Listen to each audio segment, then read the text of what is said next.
ભાભર નગરપાલિકાની સામાન્ય ચૂંટણીના પડઘમ વાગી રહ્યા છે ત્યારે ભાભર શહેરની અંદર ભારતીય જનતા પાર્ટીએ 24 ઉમેદવારને મેન્ડેટ આપી અને 24 ઉમેદવારને ઊભા રાખ્યા. હવે જે ઉમેદવારો ઊભા રાખવામાં આવ્યા છે એમાં વિરોધ પક્ષોવાળા એ રીતની પ્રોપોગન્ડા કરે છે કે સગા સંબંધીઓ અને બીજાને ટિકિટ આપી અને આ રીતે કરેલું છે.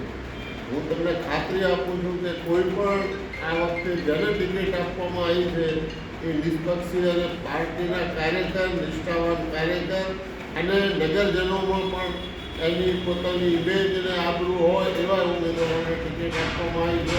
હું મારી વાત કરું તો મારા કોઈ પણ સંબંધીને, મારા કોઈ પણ છોકરાને, મારા કુટુંબીઓને પણ મેં ટિકિટ આપી નથી.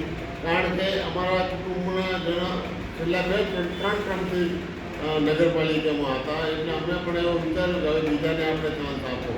એટલે કોઈ પણ આક્ષેપ કરતા હોય તો પણ ખોટું છે.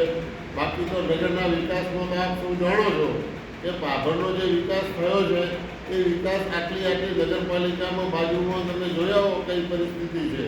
ભાભરના રોડ, રસ્તા, ગટર લાઈનો, પીવાનું પાણી, સ્ટ્રીટ લાઇટ, બીજું નગરજનોને જે જોઈએ સુખાકારી એ પૂરેપૂરી નગરપાલિકા તરફથી મળી રહે છે.